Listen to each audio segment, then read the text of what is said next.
in a question that's plagued mankind for centuries, actually like a year or two. Who is the best fantasy football tight end?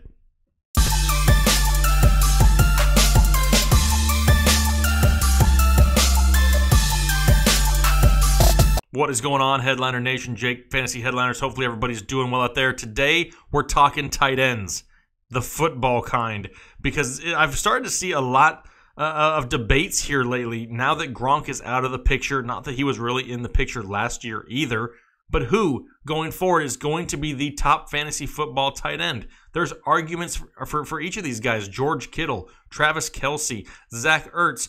All of these guys are elite options, but after that, there's a steep drop-off. So how do we rank these guys right here?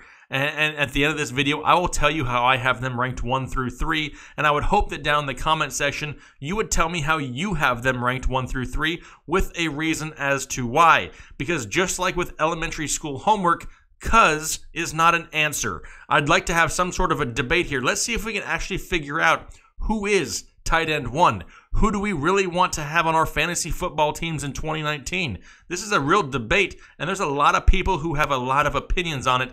Don't get butthurt if we don't choose your guy. So before we waste any more time, real quick, head over to our website at the end of this video, TheFantasyHeadliners.com. Our draft kit is available for pre-order. If you're looking for one of the most extensive, affordable draft kits out there, Go check it out. It's $19.99 here, available for pre-order. You're going to love it. Tons of great information. But now, let's get into the heated debate talking tight ends. All right, starting off with George Kittle here, San Francisco 49ers. Before I get the hater comments, just because I have them listed this way on the side does not mean that's how my final rankings are. So don't just make assumptions, leave hateful comments, and bounce. Stick around to the end. You may be surprised. All right, so George Kittle here, first one we're talking about. Really caught a lot of people off guard in 2018, right? I did a bold prediction video last offseason where I said that I was predicting that George Kittle finishes inside the top 5. But even I was surprised from the production we got from George Kittle last year. 88 receptions, 1,377 yards, and 5 touchdowns. And he did it with 3 different quarterbacks. Nick Mullins, CJ Beathard, and only had 3 games with Jimmy G. Is that a good thing or a bad thing? Because now Jimmy G comes back this year. But does he have that same chemistry with George Kittle that the other quarterbacks had last season? It's something we need to pay attention to. He also had the least amount of targets out of these 3. He only had 135 targets. Both Ertz and Kelce had at least 15 targets more than he did, and he still outproduced them from a yardage standpoint. Definitely something that carries weight into 2019. He doesn't have to have the huge amount of targets to get that volume. Why? Because he's capable of taking a 5-yard screen pass and taking it to the house. He's a huge wide receiver is what he is, with great hands. Now we know Dante Pettis took a small step forward at the end of 2018. Marquise Goodwin should be back healthy for a few weeks. Do they add another weapon in the NFL draft here coming up? We already know they added Tevin Coleman. They have Jerick McKinnon and Matt Breida. Do those running backs eat into more of the touches that possibly used to go towards George Kittle? It's questions that I have as of right now. He's still an elite talent, one of the top tight ends in all of football, and he deserves to be in this top 3 debate. Right now, his current ADP is 28, so 3rd round right now for George Kittle. Is he worth it? That's what we need to find out here, though, right now.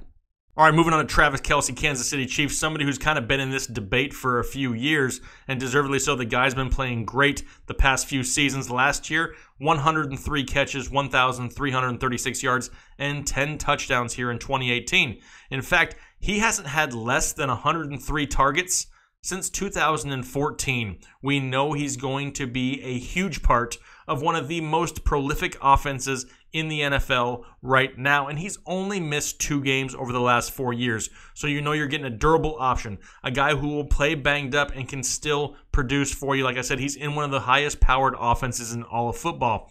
Now, there's also a question surrounding the Kansas City Chiefs right now, and that goes with Tyreek Hill. Does he miss time? Is he suspended? If he is, and he does miss time, Travis Kelce may get a huge bump in volume, but can he really do a whole lot else? I mean, he's not going to go out there and catch 200 balls. He's coming off a season where he caught 103, and he ended up right there with a huge amount of targets. He can't absorb much more. However, the defensive attention could start to swing towards Travis Kelce a little bit more if Tyreek Hill isn't there on the outside, pulling that defensive coverage away. If Tyreek Hill plays, absolutely Travis Kelce, hands down, top 3 option. Right now, current ADP is 13, so you're having to take him in the second round. A little bit more expensive than Kittle, but his production could take a huge jump here if Hill misses time. Something else we need to pay attention to here in the offseason, but that's a pretty hefty price to pay on draft day. All right, so let's talk about Zach Ertz now. Philadelphia Eagles. Dude had a crazy huge year. He led all tight ends in targets with 156. He actually led all tight ends in red zone targets with 26 last season. Turn those into some huge numbers. 116 receptions, which is huge for PPR players. Turn it into 1,163 yards and 8 touchdowns. So his yardage was down a little bit from Kittle and Kelce, but his receptions were actually higher, which kind of tells me at times in that offense, he kind of turned into the short yardage safety valve, the guy who's there getting the first downs at times, which is not bad, especially if you play in PPR leagues. But the one issue, the one concern that I have with Zach Ertz is the health of Carson Wentz. Can he stay healthy? What happens if Wentz goes out? There's no more Nick Foles back there to continually pepper, Zach Ertz with targets. He is the one guy, and I guess you could say this about the other guys. What happens if Patrick Mahomes goes out? I get it. What happens if Jimmy G goes out? Well, we saw that last season. So right now, from that perspective, George Kittle seems like possibly the safer option.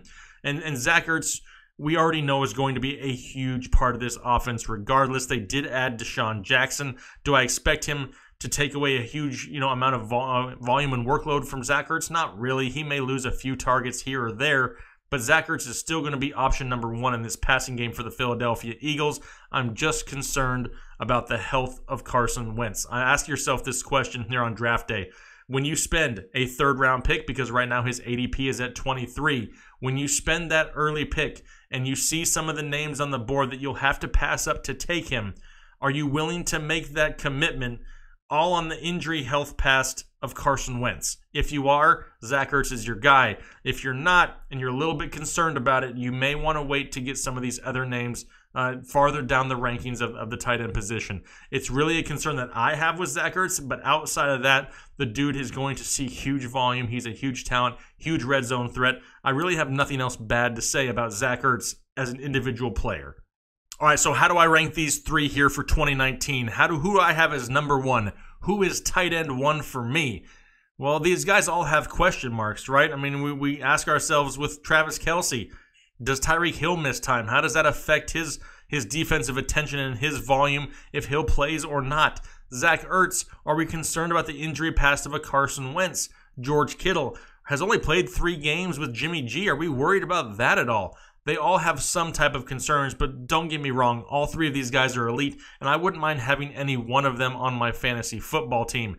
As of today, the beginning of April, with Tyreek Hill still playing, he has not yet been suspended. If that happens, we'll readjust things then, but as of today, Travis Kelce is number 1 for me. Yes, he's a little bit more expensive on draft day. You're having to take him probably, second round-ish. But he is the guy that's going to get the volume in the high-powered offense. We know they're going to throw the ball a lot in Kansas City. Number 2, I have Zach Ertz. With them bringing in Jordan Howard, do they really start to try to run the ball a little bit more, establish that run, eat up more of the clock? And the somewhat of a concern with the Carson Wentz, I dropped him to number 2. 3, George Kittle. And I really hate to put Kittle at 3. If I could put Kittle and Ertz as 2A and 2B, I would. But right now, George Kittle has more question marks to me than the others do. How does he go with Jimmy G? What kind of weapons do they have there? Do all the running backs on that roster really eat up a lot of the targets that were going towards George Kittle? They have a lot more options this year in San Francisco, and I'm not going to put it past them to add another weapon in the draft. But like I said, I love all 3 of these guys. I'm happy with any one of them. But right now, for me, it goes Kelce, Ertz, Kittle, but it's pretty close. All right, so I did my part. Now it's time for you to do yours. How do you have these guys ranked here for 2019? Who is your overall tight end 1? How do you rank these 3 against each other? I want to see it down in the comments section, and I want try to see if you guys maybe be able to change my mind. Maybe you don't agree with my list. Give me a reason as to why you think I need to change it. I'm not saying I'm the all-knowing out here. I'm giving you my opinion. If you can change it and you can support it with facts, I'm all for it. This is a community here. We're building it together. It's not just you guys listening to one guy talk. We all have a voice here at Headliner Nation, and I'm looking forward to getting the feedback from you guys. I really appreciate the support. Make sure you're hitting the like button on the video if you enjoyed it. And also, if you're new here, hit the subscribe button. Put it down in the comment below that you're new here, and I would personally love to welcome you here to Headliner Nation, a community full of fantasy football, fantasy baseball, fans that really just want to be a part of something as a whole. This isn't just a channel with one person. It's a community, and you're now a part of it. We greatly appreciate you guys. Hopefully you're having a great week, and we'll talk to you later.